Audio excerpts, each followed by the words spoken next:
กิจกรรมสวดมนต์ความเพียร5 3 สิ่งภาคเพียรครั้งที่33วันที่2 มิถุนายนพุทธศักราช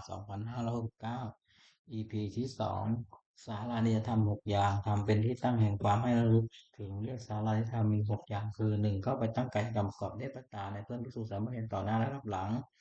คือช่วยขนขวายกิจธุระของเพื่อนกันด้วยกายมีพยาบาลภิกษุใครเป็นต้นด้วยจิตเมตตา2เข้าไปตั้งวจีกรรมประกอบด้วยเมตตา ในเพื่อนภิกษุสามเณรทั้งต่อหน้าและรับหลังคือช่วยขวนขวายในกิจธุระของเพื่อนกันด้วยวาจาเช่นกล่าวสั่งสอนเป็นต้นด้วยจิตเมตตา2เข้าไปตั้งมโนกรรมประกอบด้วยเมตตาในเพื่อนภิกษุสามเณรทั้งต่อหน้าและรับหลังคือคิดแต่สิ่งที่เป็นประโยชน์แก่เพื่อนกัน4แบ่งปันลาภที่ตนได้มาแล้วโดยชอบทำให้แก่เพื่อนภิกษุสามเณรไม่หวงไว้เฉพาะผู้เดียว5รักษาศีลบริสุทธิ์เสมอกันกับเพื่อนภิกษุสามเณรอื่นๆไม่ทำตนเป็นที่รังเกียจของผู้อื่น6มีความเห็นร่วมกันกับภิกษุสามเณรอื่นๆไม่วิวาทกับใครเพราะ มีความเห็นผิดการทำอย่างนี้ทำผู้ประพฤติให้เป็นที่รักที่เคารพของผู้อื่นเป็นไปเพื่อความสงเคราะห์กันและกันเป็นไปเพื่อความไม่วิวาทกันและกันเป็นไปเพื่อความพร้อมเพรียงเป็นอันหนึ่งอันเดียวกันอายตนะภายใน6ตาหูจมูกลิ้นกายใจอินทรีย์6ก็เรียกอายตนะภายนอก6รูปเสียงกลิ่นรสผลิตภัณฑ์คืออารมณ์ที่มาถูกต้องกายธรรมคืออารมณ์เกิดกับใจอารมณ์6ก็เรียกวิญญาณ6อาศัยรูปกระทบตาเกิดความรู้ขึ้นเรียกจักรวิญญาณอาศัยเสียงกระทบหูเกิดความรู้ขึ้นเรียกโสตวิญญาณอาศัยกลิ่นกระทบจมูกเกิดความรู้ขึ้นเรียกกายวิญญาณอาศัยรสกระทบลิ้นเกิดความรู้ขึ้นเรียกชิวหาวิญญาณอาศัยโผฏฐัพพะกระทบกายเกิดความรู้ขึ้นเรียกกายวิญญาณอาศัยธรรมกับเกิดกับใจเกิดความรู้ขึ้นเรียกมโนวิญญาณสัมผัส6อายตนะภายในมีตาเป็นต้นอายตนะภายนอกมีรูปเป็นต้นวิญญาณมีจักขุวิญญาณเป็นต้นกระทบกันเรียกสัมผัสมีชื่อตามอายตนะภายในเป็น6คือจักขุสัมผัสโสตสัมผัสธาตุสัมผัสจิวารสัมผัสกายสัมผัสมโนสัมผัสเวทนา6สัมผัสนั้นเป็นปัจจัยให้เกิดเวทนาเป็นสุขบ้างทุกข์บ้างไม่ทุกข์ไม่สุขบ้างมีชื่อตามอายตนะภายในเป็น6คือจักขุสัมผัสชาเวทนาโสตสัมผัสชาเวทนาฌานสัมผัสชาเวทนาจิวารสัมผัสชาเวทนากายสัมผัสชาเวทนามโนสัมผัสชาเวทนาธาตุ61ปฐวีธาตุคือธาตุดิน2อาโปธาตุคือธาตุน้ำ3เตโชธาตุคือธาตุไฟ4วายธาตุคือธาตุลม5อากาศธาตุคือช่องว่างที่มีในกาย6วิญญาณธาตุคือความรู้อะไรได้สัพพะคือหมวด7อปาริหานิยธรรม7 อย่างหนึ่งทำให้เป็นที่ตั้งแห่งความเสื่อมเป็นไปเพื่อความเจริญฝ่ายเดียวชื่อว่าอปาริหานิยธรรมมี7 อย่างคือ1มันประชุมกันเรื่องนิด2เมื่อประชุมก็พร้อมเพรียงกับประชุมเมื่อเลิกก็พร้อมเพรียงกันเลิกและพร้อมเพรียงกันช่วยกันตามกิจที่สงฆ์จะต้องทำไม่บัญญัติสิ่งที่พระพุทธเจ้าไว้บัญญัติไม่ถอนสิ่งที่พระองค์บัญญัติไว้แล้วสมาทานศึกษาอยู่ในสิกขาบทตามที่พระองค์ทรงบัญญัติไว้สี่ภิกษุรายใดเป็นผู้ใหญ่เป็นประธานสงฆ์เคารพนับถือภิกษุเหล่านั้นเชื่อฟังถ้อยคำของท่านไม่รู้อำนาจแก่ความอยากที่เกิดขึ้น6ยินดีในศีลและปาเจตตั้งใจอยู่ว่าเพื่อภิกษุสามเณรซึ่งเป็นผู้มีศีลซึ่งยังไม่มาสู่อาวาสขอให้มาที่มาแล้วขอให้อยู่เป็นสุขทำ7 อย่างนี้ตั้งอยู่ในผู้ใดผู้นั้นไม่มีความเสื่อมเลยมีแต่ความเจริญฝ่ายเดียวอริยทรัพย์7 ทรัพย์คือคุณความดีที่มีสันดานอย่างประเสริฐเรียกอริยทรัพย์มี7 อย่างคือ1ศรัทธาเชื่อในสิ่งที่ควรเชื่อ2ศีลสักกายวาจาใจให้เรียบร้อย3หิริความละอายต่อบาปทุจริต4โอตตัปปะสะดุ้งกลัวต่อบาป5พหุสัจจะความเป็นคนเคยได้ยินได้ฟังมากคือจำทรงธรรมและรู้ศิลปะวิทยามาก6จากฆ่าสลัดให้ปันสิ่งของตนแก่คนที่ควรให้ปัน7ปัญญารอบรู้สิ่งที่เป็นประโยชน์และไม่เป็นประโยชน์สัพพุริสธรรม7 อย่างธรรมของสัตบุรุษเรียกว่าสัพพุริสธรรมมี7 อย่างหนึ่งธรรมัญญุตาความเป็นผู้รู้จักเหตุเช่นรู้ว่าสิ่งนี้เป็นเหตุแห่งสุขสิ่งนี้เป็นเหตุแห่งทุกข์2อัฏฐัญญุตา ความเป็นผู้รู้จักผลเช่นรู้ว่าสุขเป็นผลแห่งเหตุอันนี้ทุกข์เป็นผลแห่งเหตุอันนี้อัตตัญญุตาความเป็นผู้รู้จักตนว่าเราว่าโดยชาติตระกูลยศศักดิ์สมบัติบริวารความรู้และคุณธรรมเพียงเท่านี้แล้วประพฤติตนให้สมควรแก่ที่เป็นอยู่อย่างไรมัตตัญญุตาความเป็นผู้รู้ประมาณในการแสวงหาเครื่องเลี้ยงชีวิตแต่โดยทางที่ชอบและรู้จักประมาณในการบริโภคแต่พอควร กัลยัญญุตาความเป็นผู้รู้จักกาลเวลาอันสมควรในอันประกอบกิจนั้นๆ6ปริสัญญุตาความเป็นผู้รู้จักประชุมชนและกิริยาที่ต้องประพฤติต่อประชุมชนนั้นๆว่าหมู่นี้มีหมู่นี้เมื่อเข้าไปหาจะต้องทำกิริยาอย่างไรจะต้องพูดอย่างไรเป็นพูดอย่างนี้เป็นต้นบุคคลปโรปะปัจยุตาความเป็นผู้รู้จักเลือกบุคคลว่าค ผู้นี้เป็นคนดีคนควรคบผู้นี้เป็นคนไม่ดีไม่ควรคบเป็นต้นสัพพุริสธรรมอีก7 อย่างในสัตว์ประกอบด้วย7 ประการคือมีศรัทธามีความละอายต่อบาปมีความกลัวต่อบาปเป็นคนได้ยินได้ฟังมากเป็นคนมีความเพียรเป็นคนมีสติมั่นคงเป็นคนมีปัญญา2จะปรึกษาสิ่งใดกับใครก็ไม่ปรึกษาเพื่อจะเบียดเบียนตนและผู้อื่น3คิดสิ่งใดก็ไม่คิดเพื่อจะเบียดเบียนตนและผู้อื่น4จะพูดสิ่งใด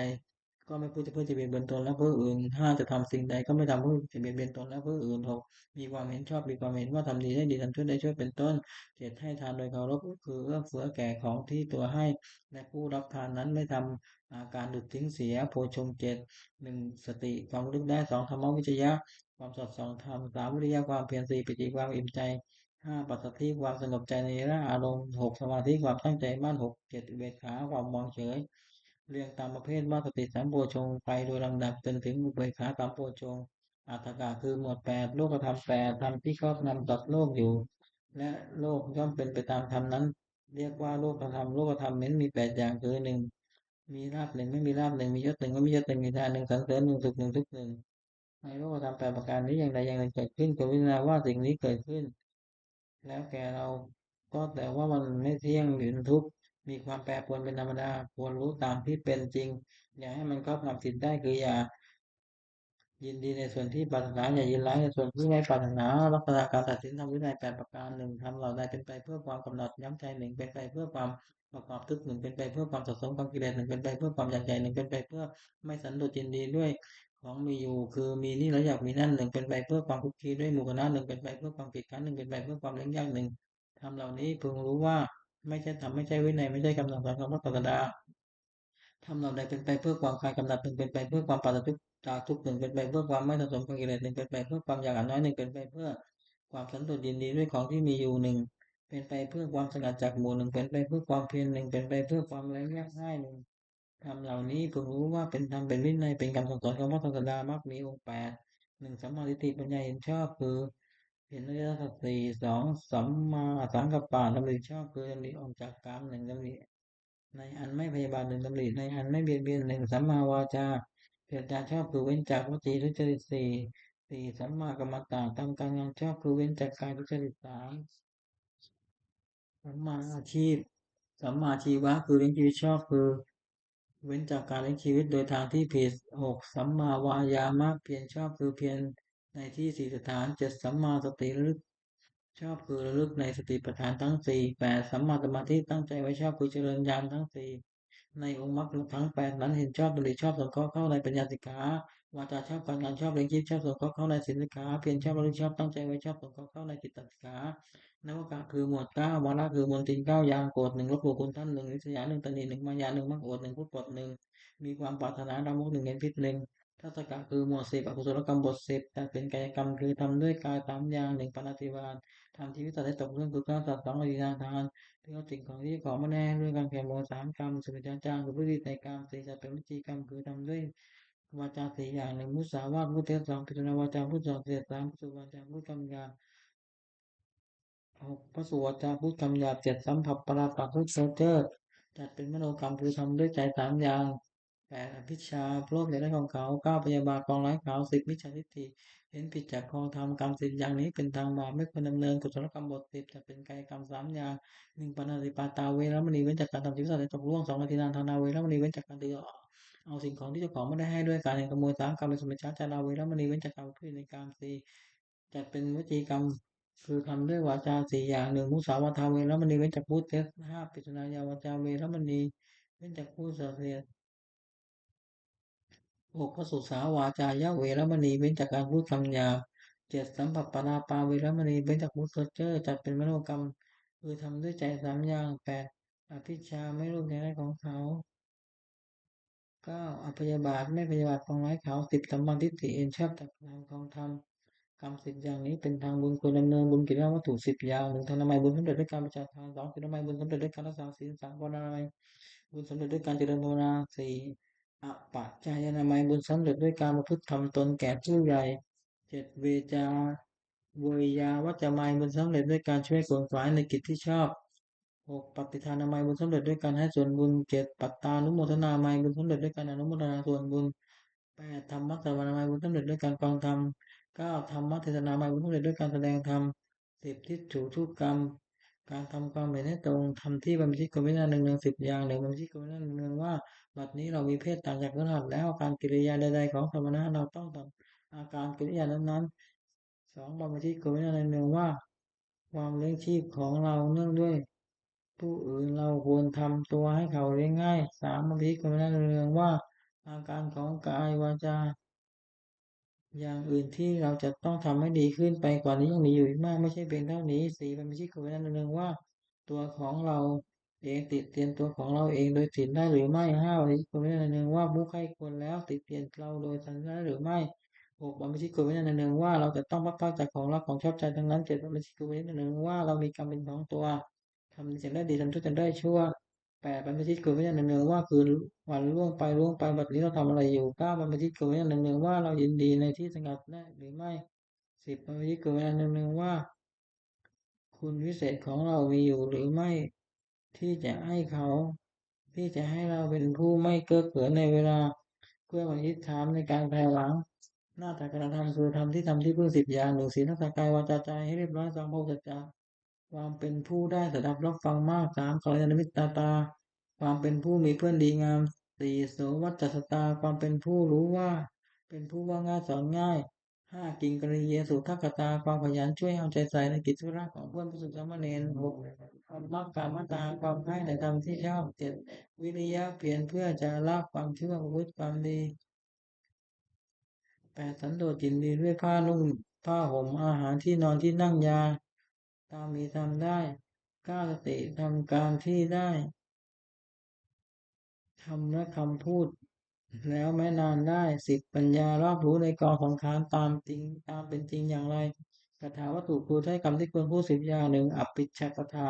ถ้อยคำที่ชักนำให้มีความปรารถนาน้อย2สันตุติกถาถ้อยคำที่ชักนำให้สันโดษยินดีด้วยปัจจยะโดยยินดีด้วยปัจจัยตามมีตามได้3ปวิเวกถาถ้อยคำที่ชักนำให้สงัดด้วยสงัดกายสงัดใจ4อสังขปคาถาถ้อยคำที่ชักนำไม่ให้ละคนด้วยหมู่วิทยาลัมภคถาถ้อยคำที่ชักนำให้ปรารภความเพียรศีลคาถาถ้อยคำที่ชักนำให้ตั้งอยู่ในศีล7สมาธิคาถาถ้อยคำที่ชักนำให้ทำใจให้สงบ8ปัญญาคาถาถ้อยคำที่ชักนำให้เกิดปัญญา9วิมุตติคาถาถ้อยคำที่ชักนำให้ทำใจให้พ้นจากกิเลสวิมุตติญาณทัศนคาถาถ้อยคำที่ชักนำให้เกิดความรู้ความเห็นในความที่ใจพ้นจากกิเลส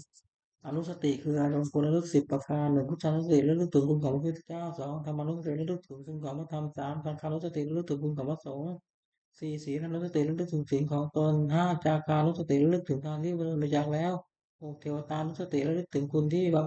ทำบุคคลให้เป็นเทวดา7มรรคสติระลึกถึงความตายที่จะมาถึงตน8กายาคตติระลึกถึงทั่วไปในกายว่าเห็นว่าไม่งามนัก7โสโครก9อาปานสติ ตั้งสติกำหนดลมหายใจเข้าออก10อุปสมานุสติระลึกถึงคุณพระนิพพานซึ่งเป็นที่ระงับกิเลสและกองทุกข์ปกิณณกะคือวนไปตะเลอุปกิเลสคือโทษเครื่องเศร้าหมอง16อย่างหนึ่งอภิชฌาวิสมโลภะละโมบไม่สม่ำเสมอถือความเพ่งเล็ง2โทสะไร้กา3โกธาโก4อุปนาหาผูกกดไว้5มัคคาลบหลู่คุณท่าน6ปราศาตีเสมอคือยกตัวเทียมท่าน7อิสสาริษยาคือเห็นเขาได้ดีจนอยู่ไม่ได้8มัจฉริยะตาหนี9มารยาคือเจ้าเล่ห์10สาเถยะโอ้อวด11ลำพะหัวดื้อ12สังสาลำพะแข็งดี13มานะถือตัว14อติมานะดูหมิ่นท่าน15มัทธะมัวเมา16ปมาทะเลินเล่อโพธิปักเจธรรม30ประการสติปัฏฐาน4ธรรมประธาน4อิทธิบาท4อินทรีย์5พละ5โพชฌงค์7มรรคมีองค์8ที่ปฏิบัติ จตุกะกรรมกิเลสคือกรรมเครื่องเศร้าหมอง4 อย่างหนึ่งปาณาติบาตทำชีวิตสัตว์ให้ตกล่วง2อภินาทานถือเอาสิ่งของที่ของถือเอาสิ่งของที่ของมาให้ด้วยการแห่งกระโมย3กรรมเป็นสุวิชาจารวิธีการ4มุสาวาทมุเทศกรรม4 อย่างนี้นักปราชญ์ไม่ตัดเสริมเลยอบายมุขคือเหตุเครื่องยิบหาย4 อย่างหนึ่งความเป็นนักเรียนผู้หญิง2ความเป็นนักเรียนสุรา3เป็นนักเรียนการพนัน4ความควบคุมชั่วเป็นนิจโทษ4 ประการนี้ไม่ควรประกอบทิฏฐิธรรมกตประโยชน์คือประโยชน์ในปัจจุบัน4 อย่างหนึ่งอุบุตรฐานสัมปทาถึงพร้อมด้วยความมันในการประกอบกิจเครื่องชีวิตก็ดี ในการศึกษาเราเรียนก็ดีในการทำธุรหน้าที่ของตนก็ดีสองอารักขาสัมปทานถึงพร้อมด้วยการรักษาผู้รักษาทรัพย์ที่แสวงหามาได้ด้วยว่ามันไม่ให้เป็นอันตรายก็ดีรักษาการงานของตัวไม่ให้เสื่อมเสียไปก็ดีกัลยาณมิตรตาความมีเพื่อนเป็นคนดีไม่คบคนชั่วสี่สมชีวิตตาความเลี้ยงชีวิตตามสมควรแก่กำลังทรัพย์ที่หาได้ไม่ฝืดเคืองนักไม่ฟูมไฟายนักสัมปรายุตตประโยชน์คือประโยชน์ภายหน้าสี่อย่างหนึ่งศรัทธาสัมปทานถึงพร้อมด้วยศรัทธาคือเชื่อในสิ่งที่ควรเชื่อเช่นเชื่อว่าทำดีได้ดีทำชั่วได้ชั่วเป็นต้นสองศีลสัมปทานถึงพร้อมด้วยศีลคือรักษากายวาจาใจให้เรียบร้อยดีไม่มีโทษสามจาคะสัมปทานถึงพร้อมด้วยการบูชาทานเป็นประโยชน์สุขให้แก่ผู้อื่นสี่สัญญาสัมปทาถึงพร้อมด้วยปัญญารู้จักบำเพ็ญเป็นโทษเป็นประโยชน์ไม่ใช่ประโยชน์เป็นต้นมิตร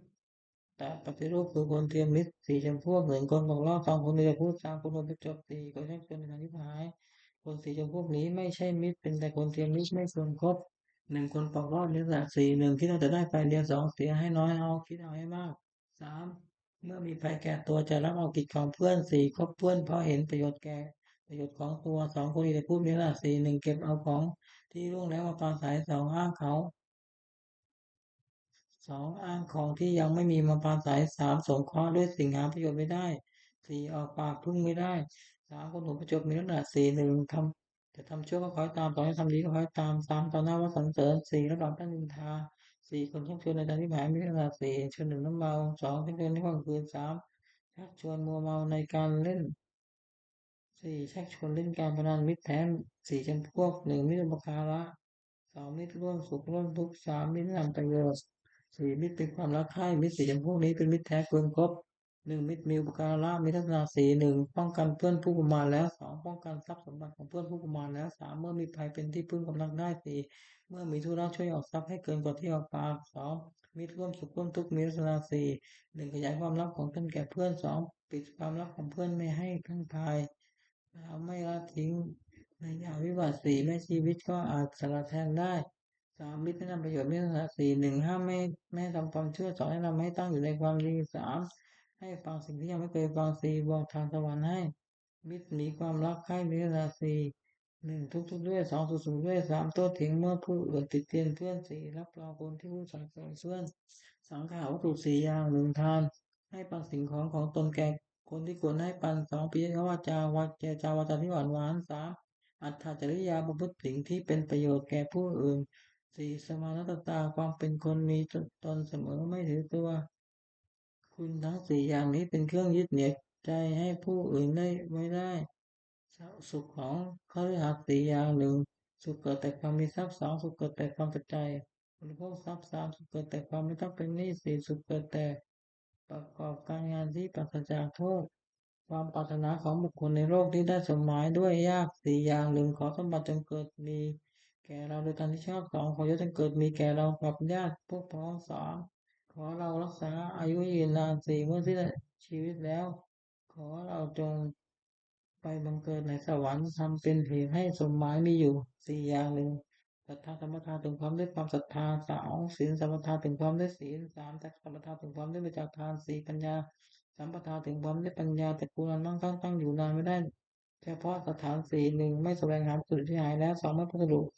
ไม่บูรณะวัตถุที่ช่ำชาสามไม่รู้จักประมาณในการบริโภคสมบัติสี่ตั้งสติหรือบุตรทุศีลให้เป็นแม่เรือนพ่อเรือนผู้หวังใจดำรงตระกูลควรเป็นสี่ประการนี้เสียธรรมของคารวะสี่สัจจะความรู้สึกแก่การสอง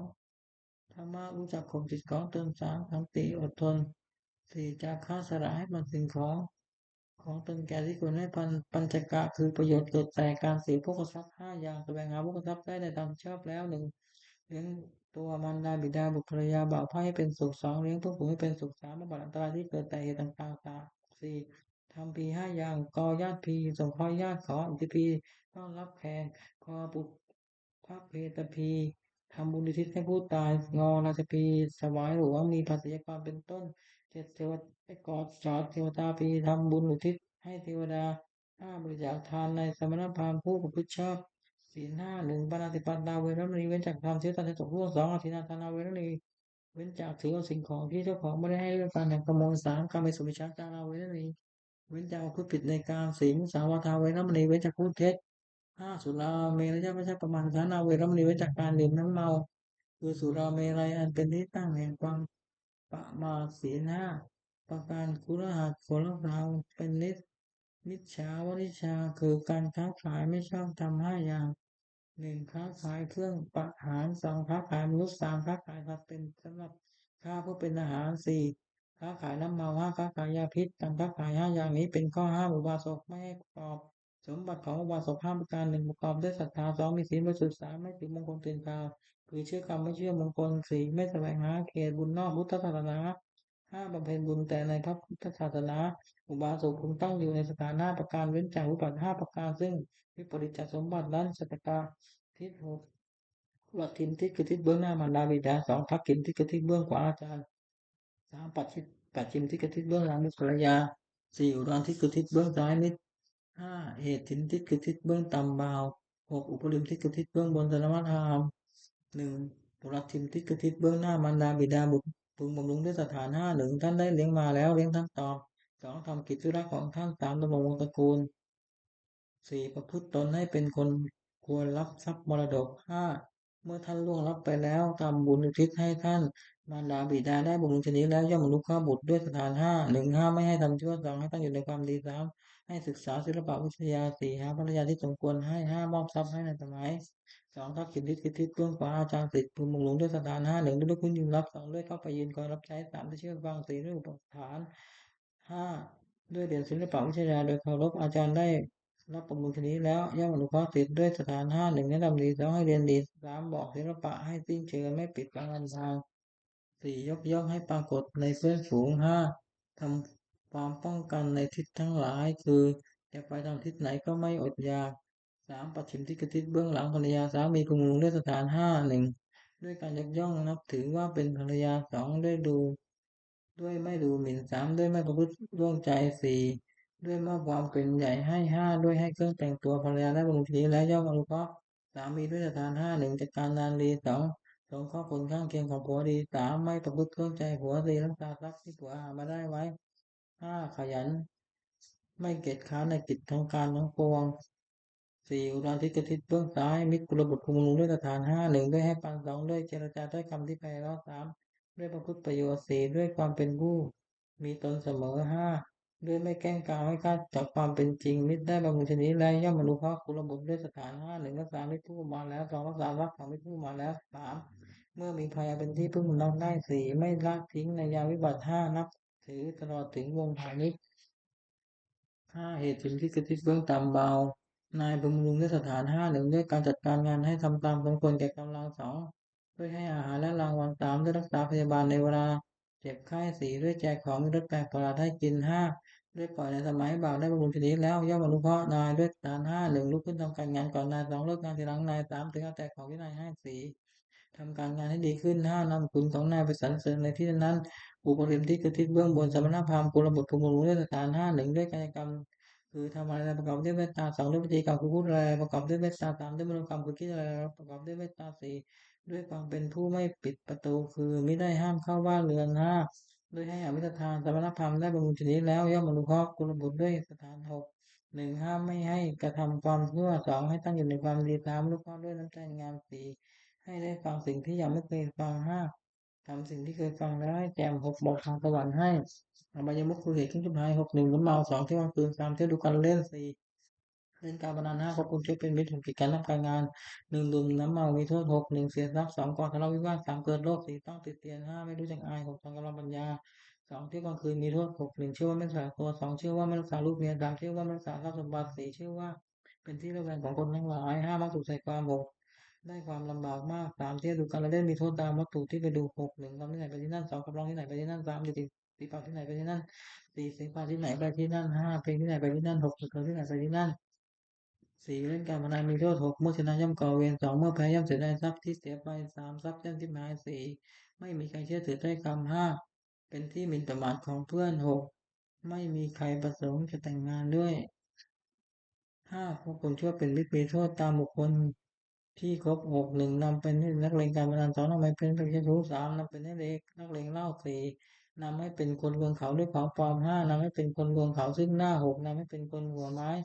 6 7 ครั้งทำการงานมีโทษ6 1มักให้อ้างว่าหลังนอกก็ไม่ทำงาน2มักให้อ้างว่าร้อนนอกก็ไม่ทำงาน3มักให้อ้างว่าเวลาเย็นแล้วไม่ทำงาน4มักให้อ้างว่ายังเช้าอยู่แล้วไม่ทำงาน5มักให้อ้างว่าหิวแล้วก็ไม่ทำงาน6มักให้อ้างว่ากระหายแล้วก็ไม่ทำงานผู้หวังความเจริญด้วยผู้กระทำพึงเว้นเหตุเช่นที่หมายหกประการนี้เสีย ปฏิทานคาถายาเทวตาสันติเวหรวัตตินีทุเปคะเลโพธิคะเลตหิงตหิงตาธรรมทานเนนะพระมตุปิตาโสทิงกโรนติตาเวหรมัตเลเทนะเตมชานวกาตะวิกโวสาลามิกาธนปฏิอุปาสกาคามาตเตสานิกามาจิตราตปานภูตาตุติตาพระมตุเตชะราปชาเยปีจันตมวาสังเสตจาตาอัตโวปปันกาเลยานิกันธรรมวราปฏิเตตะเปปิทุกขสังขโนตุสังขยันตัตุจิรังตังธรรมโมธรรมะตาลาปุกราสังโฆกุสัมโฆวาอัตถายะติตายะจาอภิรักขตุสัตตโมสัพเพริธรรมจาริโนวุติสัพพะปุเรยมาธรรมเม Alia Bhuvedi Pradana Hotu Sape Vipaneno Pusaka de Samatala Vedanto Kale Te Upaso Uti Bhavaya Satana Mitang Nitu Mitining Mata Pita Jalatang Lichanakati Butakang Eman Tameno Dasaro Janakatu Sapata เทวตาอุโยชนะคาถาทุกขปัตตาจนิทุกขาพยาปัตตาจนิพยาโสกปัตตาจนิโสกาหุตุสัพเพวิปานิโนเอตาวตาจามิสัมปัตตังปุญญสัมปัตตังสัพเพเทวานุโมทันตุสัพพะตัมปฏิทิยาทานังตันตุสัทธายาติรังลักขณุตัปปะตาภาวนาปัญญาดาหุตุนานันตเทวตาตาสุมังคลคาถาหุตุสัพพังสุมังคลังลักขณุสัพพะเทวตาสัพพะตัมสัพพะพุทธานุภาเวนะสุติวัตถุนิรันตรังหุตุสัพพังสุมังคลังลักขณุสัพพะเทวตา สัพพะธัมมานุภาเวนะโสติวัตถุนิรันตรังวัตถุสัพพังสุบังกลังรักขันตุสัพพะเทวตาสัพพะสังฆานุภาเวนะโสติวัตถุนิรันตรังสัพเพพุทธาบรปัตตาปเจกานันจะยังพระรังอรันตรังสเตติระกัมมันวิสัพพโตสัพเพพุทธาบรปัตตาปเจกานันจะยังพระรังอรันตรังสเตติระกัมมันวิสัพพโตสัพเพพุทธาบรปัตตาปเจกานันจะยังพระรังอรันตรังสเตติระกัมมันวิสัพพโตสัพเพพุทธาบรปัตตาปเจกานันจะยังพระรังอรันตรังสเตติระกัมมันวิสัพพโต Sape puta bara pata pate kanan te yang mana ngalan tanan te te rekam mana mi tapato sape puta bara pata pate kanan te yang mana ngalan tanan te te rekam mana mi tapato sape puta bara pata pate kanan te yang mana ngalan tanan te te rekam mana mi tapato sape puta bara pata pate kanan te yang mana ngalan tanan te te rekam mana mi tapato sape puta bara pata pate kanan te yang mana ngalan tanan te te rekam mana mi tapato บุตรแผ่เมตตาให้ตนเองอาหุติโตโหมิขอให้ข้าพเจ้าปราศจาก อาหังสุขิโตโหมิขอให้ข้าพเจ้ามีความสุขอาหังนิพพุโขโหมิขอให้ข้าพเจ้าปราศจากความทุกข์อาหังอเวโนโหมิขอให้ข้าพเจ้าปราศจากเวรเอาหังอัพยาปโชโหมิขอให้ข้าพเจ้าปราศจากอุปสรรคอันตรายทั้งปวงสุขียตนังปริหารามิขอให้ข้าพเจ้ามีความสุขกายสุขใจรักษากายวาจาให้พ้นจากความทุกข์ภัยทั้งปวงเถิดบทสวดแผ่เมตตาให้สรรพสัตว์ทั้งหลายสัพเพสัตตาสัตว์ทั้งหลายที่เป็นเพื่อนทุกข์เกิดแก่เจ็บตายด้วยกันทั้งหมดทั้งสิ้นในเวลาเขาตัวจงเป็นสุขเถิดจะได้มีเวรแก่กันและกันเลย อัปยาปชาโหตุจงเป็นสุขเป็นสุขเถิดจะได้เบียดเบียนซึ่งกันและกันเลยอานิกาโหตุจงเป็นสุขเป็นสุขเถิดจะได้มีความทุกข์กายทุกข์ใจเลยสุขีอัตนังปริหารันตุจงมีความสุขกายสุขใจรักษาตนไม่ให้พ้นจากทุกข์ภัยทั้งสิ้นเถิดบทแผ่เมตตาอุทิศสัพเพสัตตาสัตตาโหตุเอาเวลาสุขาชีวิโนขอให้สัตว์ทั้งหลายอย่าได้มีเวรแก่กันและกันเลยจงเป็นผู้ดำรงชีพอยู่เป็นสุขทุกเมื่อเถิดกตังปุญญังพระรังไมหังสัพเพปากีพระวันตุเมขอให้สัตว์ทั้งหลายจงได้สวยผลบุญที่ข้าพเจ้าได้บำเพ็ญด้วยกายวาจาใจแล้วนั้นเถิด ขออานิสงส์แห่งผลบุญกุศลนี้จงประทับสิริมงคลแก่ข้าพเจ้าให้แคล้วคลาดปลอดภัยจากทุกข์โศกโรคภัยอันตรายทั้งปวงให้มีแรงใดได้อันสุจริตมั่นคงเป็นสัมมาที่เป็นชอบธรรมคำว่าไม่มีอดอยากยากจนขอจะได้มีแก่ข้าพเจ้าขอให้ข้าพเจ้ามีสัมมาทิฏฐิตั้งมั่นในพระธรรมคำสอนแห่งองค์สมเด็จพระสัมมาสัมพุทธเจ้าดำรงอยู่ในความดีงามตลอดกาลนานอีกทั้งขอเทพเทวดาทั้งหลายผู้ได้อนุโมทนากับทุกการในบุญกุศลนี้โปรดประสิทธิ์ประสาทพรน้อมส่งอนุภาพแห่งมงคลเป็นสุวัตถุมงคลหลวงปู่ทวดยอดเศรษฐี มนต์มหาญาณหลวงปู่ศิลารวมถึงวัตถุมงคลทั้งปวงที่สามสิ่งมวยได้จัดตั้งขึ้นให้เปี่ยมด้วยพุทธานุภาพเทวานุภาพและวิธานุภาพอันศักดิ์สิทธิ์อำนวยผลให้เป็นสิริมงคลแก่ผู้ครอบครองและบูชาทุกประการเทอญสาธุสาธุสาธุ